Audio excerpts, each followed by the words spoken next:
There is a story we tell ourselves about the way the world works, specifically about the way the Western Alliance works, that is so ingrained it feels less like international relations and more like physics. It is the story of the quiet neighbor, the story of the reliable, polite, perhaps slightly under-equipped, but always willing partner to the North. If you look at the history of the North American continent since the War of 1812, the assumption has always been that when the United States pivots, Canada pivots. When NATO calls, Canada answers. Maybe they answer a little late. Maybe they answer with a little less money than everyone in Washington or Brussels would strictly prefer, but they answer. They are the bedrock, the boring, stable, reliable bedrock of the transatlantic alliance. You do not worry about Canada. You worry about Turkey. You worry about Hungary. You worry about the solvency of the Greek economy or the political volatility in Italy. But you do not worry about Canada because Canada is just there, unassuming, aligned until they are not. And that is why what just happened in Ottawa is not just a ripple in the news cycle. It is a genuine geopolitical earthquake that has left people in the Pentagon and in the headquarters of NATO in Brussels, staring at their phones in genuine disbelief. It is the kind of silence you get when something fundamental shifts. When a floorboard you have walked on for 70 years suddenly gives way. We are talking about a strategic military decision by the Canadian government that challenges the very architecture of North American defense as we have understood it since the early days of the Cold War. It is a decision that asserts sovereignty in a way that is polite because it is Canadian, but is also absolutely devastating to the current assumptions of American military planners. The headline news is about procurement and borders, but the real story is about independence. It is about a country deciding that its strategic interests are no longer perfectly synonymous with the strategic interests of its superpower neighbor or its European allies. To understand why this is such a shock to the system, you have to understand the pressure cooker that has been building up around this issue for years.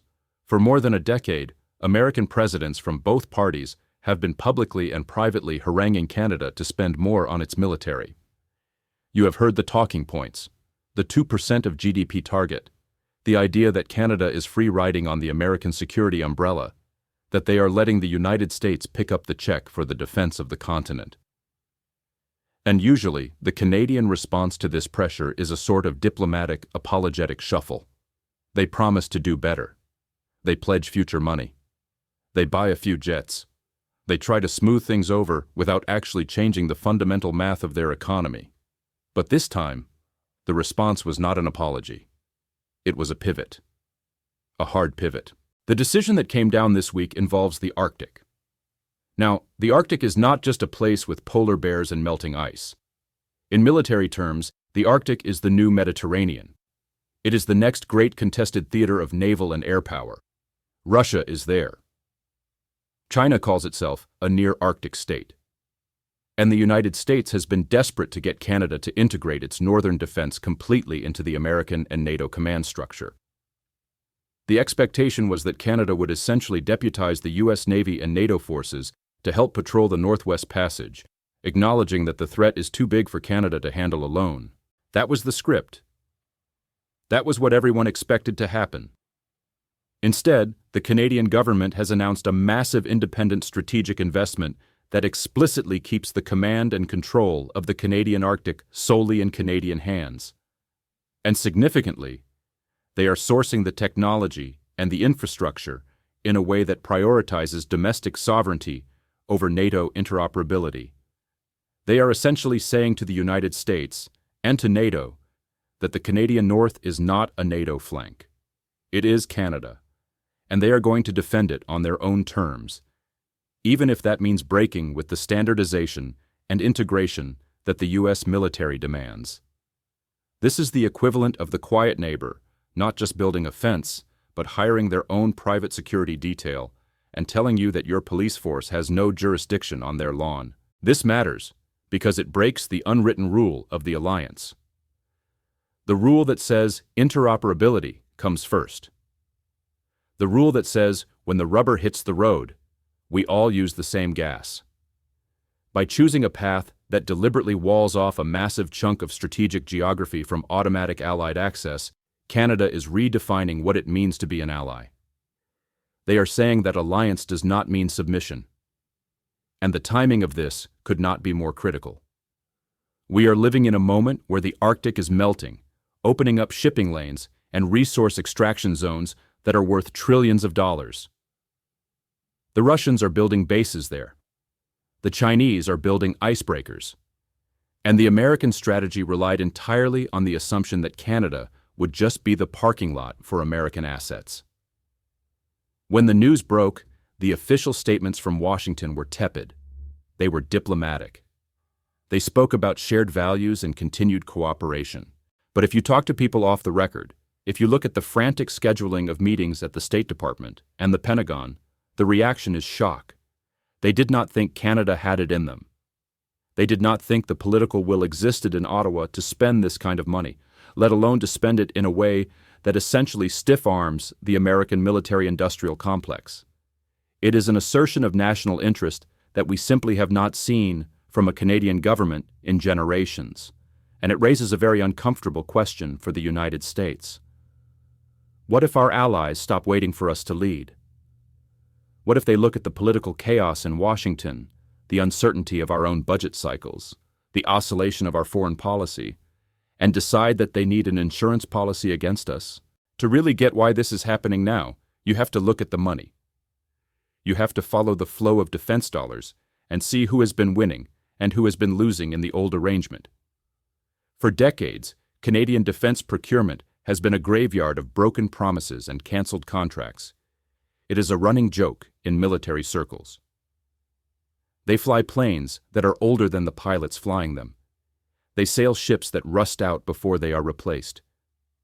But there is a reason for that dysfunction. It is not just incompetence.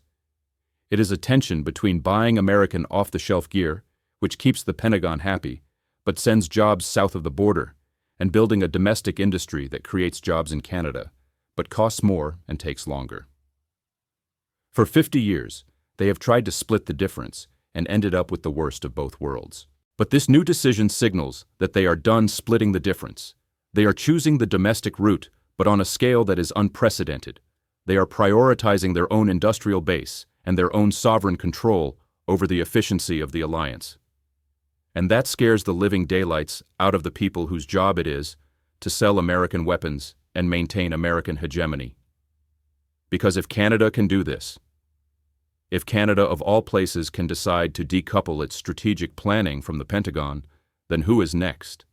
If the most integrated, culturally similar, geographically bound ally we have decides that they are better off holding the keys to their own house, that suggests the foundation of the post-war order is cracking in a way we have not really reckoned with. We need to talk about how we got here. We need to talk about the history of the Northwest Passage and why the United States refuses to recognize it as Canadian waters. That is the grit in the oyster here. That is the irritant that has been rubbing and rubbing for decades until it finally produced this pearl of a decision. The United States insists that the passage is an international strait. We say anyone can sail through it. Canada says no. It is ours. It is internal waters. For years, we agreed to disagree. We had a handshake deal. We would ask permission before we sent our icebreakers through, and they would grant it. So, we never had to test the legal question. But climate change melted the ice. And a melting Arctic means you cannot rely on handshake deals anymore.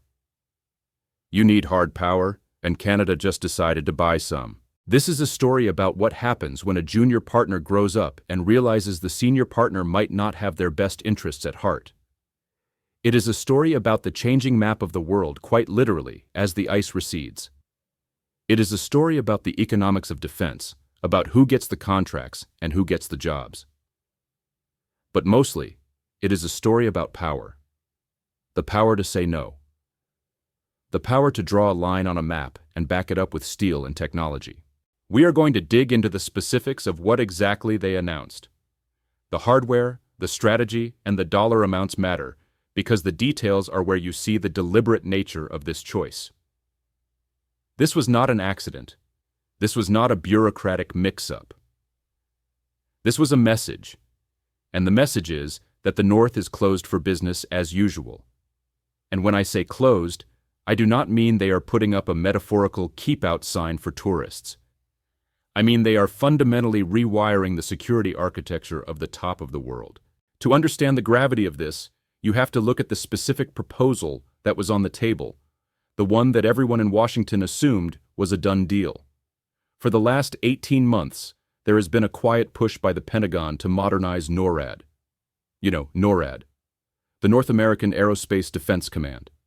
It is the gold standard of military cooperation, a binational command where an American general and a Canadian general sit side by side watching the skies for threats. The plan, the American plan, was to expand that mandate. We wanted to turn NORAD into a multi-domain command that would cover not just air threats, but maritime threats. We wanted a seamless integrated system where U.S. Navy commanders could seamlessly direct operations in Canadian waters if a threat was detected. It makes sense on paper. It is efficient. It is logical. And Canada just killed it. They did not just politely decline. They released a new strategic defense paper that explicitly states that maritime defense in the Canadian Arctic will remain under sole Canadian National Command. No dual key, no joint authority, sole Canadian command. And to back that up, they announced the immediate procurement of a sovereign constellation of low Earth orbit surveillance satellites and a fleet of long-range armed patrol drones. But here's the kicker, and this is the part that has the defense lobbyists in Washington reaching for the antacids. They are not buying the American system. They are not buying the off-the-shelf package from the usual suspects in Northern Virginia. They are building a domestic solution, partnering with European firms for the sensor technology, but keeping the data processing and the command infrastructure entirely within Canada. They are essentially building a separate internet for the Arctic that the United States does not have a master password for. Think about what that means practically. For 70 years, the assumption has been that if something moves in the North American Arctic, the United States knows about it instantly. We share the radar feed. We share the data. We share a common operating picture. But Canada is now saying that for this new layer of defense, for the underwater sensors and the satellite eyes, they will decide what to share and when. They are introducing a filter. They are creating a scenario where the United States might have to ask Ottawa for the raw data on a Russian submarine operating near the North Pole. That is a loss of informational dominance that the U.S. military is simply not used to dealing with on its own continent. It is the kind of relationship we have with the French or the British. Close, yes. Trusted, yes. But distinct, not seamless. Now, you might be asking, why would they do this?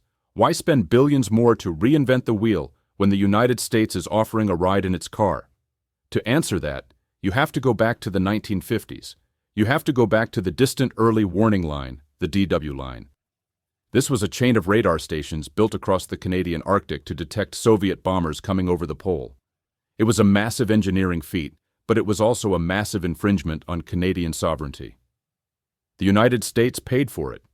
We built it, and for all intents and purposes, we ran it. There were American flags flying over chunks of the Canadian North. American personnel were operating on Canadian soil with very little oversight from Ottawa. At the time, Canada accepted it because they had no choice. They did not have the money or the technology to do it themselves. And the Soviet threat was existential. They traded sovereignty for security. That trade-off became the DNA of the relationship. The implicit understanding was that Canada provides the geography and America provides the hardware. Canada provides the real estate and America provides the security guard. And for a long time that worked. It was cheaper for Canada. They could run a welfare state. They could have universal health care. They could subsidize their arts. All because they did not have to spend 4 or 5% of their GDP on defense like they did during the World Wars. They could free ride, to use the harsh term. But free rides come with a destination that is chosen by the driver. And lately, Canada has realized they do not like where the American driver is going. We have seen the political instability in the United States. We have seen the threats to pull out of NATO. We have seen trade wars launched against allies on national security grounds. Remember when the U.S. administration labeled Canadian steel a national security threat? That happened. And in Ottawa, the memory of that is long. They looked at that and thought, if Canadian steel is a threat to the U.S., can we really trust the U.S. to be the sole guarantor of our sovereignty in the Arctic? What happens if the U.S. decides that its national interest involves allowing a foreign power access to the Northwest Passage in exchange for a trade deal elsewhere? What happens if the U.S. decides that internationalizing the Arctic waters is better for American shipping companies, effectively stripping Canada of its claim to those waters? These are not paranoid fantasies anymore. They are strategic calculations. And so, the build-up to this decision has been a slow, quiet accumulation of anxiety. You saw it when they started tightening their foreign investment rules for Arctic mining. You saw it when they started talking more aggressively about Arctic sovereignty rather than just Arctic cooperation. But we missed the signals. We thought it was just rhetoric for domestic consumption. We thought it was just a Canadian politician trying to look tough for voters in the Yukon. We did not think they would actually put their money where their mouth is. And let's be clear about the scale of this investment. The numbers they dropped in this announcement are eye-watering for a Canadian budget. We are talking about a commitment that rivals their entire naval shipbuilding strategy. They are cutting checks that will bind future governments for 20 years. This is not a pilot program. This is a fortress. They are buying under-ice surveillance networks, listening devices that sit on the ocean floor to track submarines. They are buying new icebreakers that are armed, which is a significant shift from their traditional Coast Guard role. They are militarizing their Coast Guard in a way that looks a lot less like a search and rescue service and a lot more like a sovereign navy. But the most critical piece of this puzzle, the piece that really explains how the system works in this new reality, is the technology transfer aspect. In the contract requirements for these new systems, Canada included a clause that mandates 100% intellectual property retention and sovereign modification rights. That is bureaucracy speak for we own the code. Usually, when you buy a high-tech American weapon system, you are buying a black box. You can use it, but you cannot open it up and tinker with it. You cannot change the source code. You are dependent on the manufacturer for updates and patches. By insisting on owning the IP, Canada is ensuring that they can update these systems, modify them, and integrate them with whoever they want without asking permission from Washington. They are future-proofing their independence. So, who benefits from this? Well, obviously the Canadian defense industry is popping champagne corks. This is a massive injection of capital into their domestic tech sector. It is jobs in Ontario, jobs in Quebec, jobs in Halifax. It is a political win for the government at home, spending money on defense, but framing it as defending Canadian soil and creating Canadian jobs rather than just sending cash to the Pentagon. But who does not benefit? The big U.S. defense primes. They just lost a captive market. They assumed they would be the ones upgrading the North Warning System. They assumed they would be the ones selling the drones, and they got shut out. And by extension, U.S. influence in the region takes a hit. We are going from being the landlord to being the neighbor, and the neighbor has a new alarm system that we do not have the code for. This decision also creates a new precedent for NATO. The alliance has always struggled with the balance between standardization, everyone using the same gear so we can fight together, and sovereignty. Usually, standardization wins. The pressure to buy the F-35, for example, was immense, and Canada eventually caved on that. But here in the Arctic, they are drawing a line. They are saying that in their own backyard, sovereignty wins. It suggests a multi-speed alliance where countries are integrated for expeditionary wars abroad, but increasingly independent for home defense. It is a fragmentation of the collective security concept. If every country starts building its own bespoke sovereign defense networks that do not fully plug into the NATO mainframe, the alliance becomes less of a single fighting force and more of a loose coalition of armed neighbors. And we have to talk about the Russia factor. Russia has been militarizing its Arctic coast for a decade. They have refurbished old Soviet bases. They have deployed new hypersonic missiles. They have the world's largest fleet of nuclear icebreakers. The U.S. response has been to try to rally the Allies to match that presence, but Canada's move suggests they do not want to match it the American way. They do not want to turn the Canadian Arctic into a mirror image of the Russian Arctic, bristling with offensive weapons under U.S. command. They want a defensive shield that they control, likely because they want to avoid escalation. They want to be able to de-escalate a crisis in the North without waiting for a decision from a Situation Room in the White House.